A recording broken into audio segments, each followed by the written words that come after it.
Subscribe करिए cook with Shaheen को और बेल आइकन को प्रेस करिए जिससे लेटेस्ट नोटिफिकेशन मिलता रहे। Hello friends, welcome to my YouTube channel. आज मैं आपके साथ बहुत ही टेस्टी और यमी ड्रिंक की रेसिपी शेयर करूंगी, आम पन्ना की, जो बनाने में बहुत ही ज़्यादा आसान है और बहुत ही टेस्टी और डिलीशियस ये बनकर तैयार होता है और बहुत ही आसानी से घर पर बन जाता है। तो इस रेसिपी को आप एक बार ज़रूर ट्राई करें, ज़रूर बनाएं। तो आइए देखते हैं आम पन्ना बनाने के लिए किन किन चीज़ों की ज़रूरत होती है और इस आसान सी और यमी रेसिपी को कैसे बनाते हैं।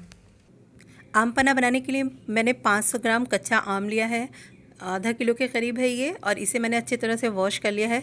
जो ट्रेडिशनल तरीका है आम पन्ना बनाने का, तो उसमें डायरेक्ट चूल्हे की आग में आम को भून लिया जाता है और फिर उसका सारा पल्प निकाल कर उससे पन्ना बनाया जाता है। तो बहुत ही अच्छी एक स्मोकी फ्लेवर के साथ पन्ना तैयार होता है जो बहुत ही टेस्टी लगता है। तो अब तो चूल्हे है नहीं घरों में सबके पास, तो इसे आप चाहे तो डायरेक्ट गैस पर रख कर भी भून सकते हैं। एक ग्रिल नेट रख के उसके ऊपर डायरेक्ट चूल्हे गैस के आग पर भी इसको भून सकते हैं, लेकिन मैं इसे बॉयल करूँगी। तो बॉयल करने के लिए मैं इसको डायरेक्ट आप छिलके के साथ भी बॉयल कर सकते हैं, लेकिन उससे फिर सारा पल्प निकालने में थोड़ा परेशानी होती है।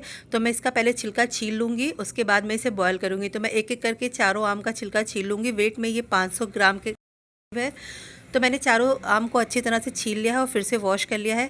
अब हम इसे एक प्रेशर कुकर में ट्रांसफ़र कर देंगे और 1 कप पानी ऐड करेंगे। ज़्यादा पानी ऐड नहीं करेंगे, बस ये पानी की भाप से ही अच्छी तरह से कुक हो जाता है, गल जाता है। तो 1 कप पानी ऐड करके हम इसकी लिड लगा देंगे। लिड लगाकर हम इसे हाई फ्लेम पर 4 से 5 सीटी दिला देंगे, जिससे ये अच्छी तरह से गल जाए और इसका सारा पल्प हमें आसानी से मिल जाए। तो जब तक हमारा आम बॉयल होता है तब तक हम बाकी के मसाले देख लेते हैं। तो इसमें मैंने 1 टीस्पून साबुत ज़ीरा लिया है, 6 मैंने लहसुन की कलियाँ ली हैं और 2 सूखी लाल मिर्च ली है।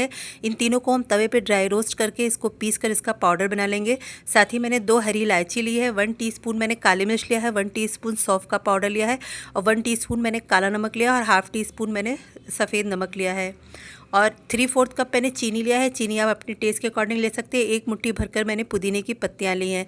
चीनी आप अपने टेस्ट के अकॉर्डिंग कर सकते हैं, अगर आपका आम ज़्यादा खट्टा है तो चीनी ज़्यादा कर लीजिए। अब मैंने जो लहसुन लिया था उसको एक लोहे के तवे पे ही अच्छी तरह से इसको रोस्ट कर लेंगे। अगर आपके पास लोहे का तवा नहीं है तो नॉन स्टिक पे भी कर सकते हैं। तो लहसुन को हम अच्छी तरह से तेज़ आँच पर रोस्ट कर लेंगे। इससे बहुत अच्छा फ्लेवर आता है इस पर, और साथ ही साथ ये थोड़ा फ़ायदेमंद भी होता है लहसुन पेट के लिए। तो इसमें हम इसको ऐड करेंगे पीस कर। लहसुन जब हमारा हो जाएगा तो हम इसको किनारे कर देंगे तवे पर ही और गैस की फ्लेम लो कर देंगे। तवा हमारा बहुत ज़्यादा गर्म है तो हम इस पर ज़ीरा ऐड कर देंगे और ज़ीरा ऐड करके हम गैस की फ्लेम ऑफ़ कर देंगे। तवा इतना गर्म है कि उसमें ज़ीरा और मिर्च अच्छी तरह से भुन जाएगा हमारा। तो इसे अच्छी तरह से चलाते हुए हम अच्छी तरह से भून लेंगे। उसके बाद हम इसको एक प्लेट में ट्रांसफ़र कर देंगे और ठंडा करके हम इसको पीस कर इसका पाउडर बनाएंगे। तो ये हमारी तीनों चीज़ें अच्छी तरह से रोस्ट हो गई है। हम इसे एक प्लेट में ट्रांसफ़र कर लेते हैं। ये मैंने मसालों को एक प्लेट में ट्रांसफ़र कर लिया है।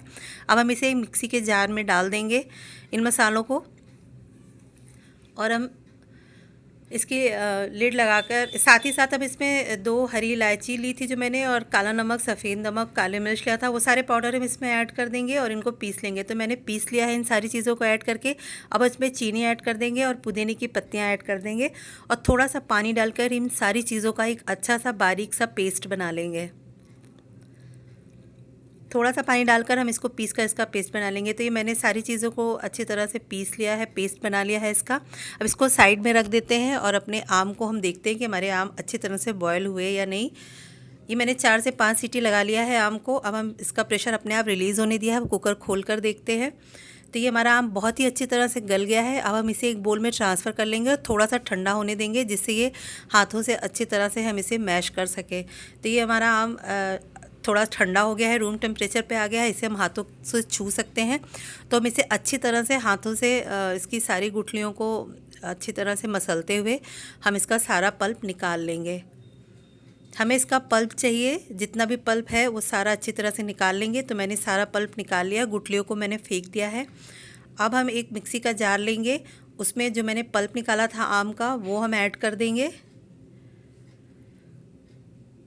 ये मैंने पल्प को ऐड कर दिया है मिक्सी में। अब जो मैंने मसाले पीस कर रखे थे वो हम इसमें ऐड कर देंगे। सारे जितने भी मैंने मिलाकर मिक्स करके पीसे थे पुदीने की पत्तियों के साथ, वो सब हम इसमें ऐड कर देंगे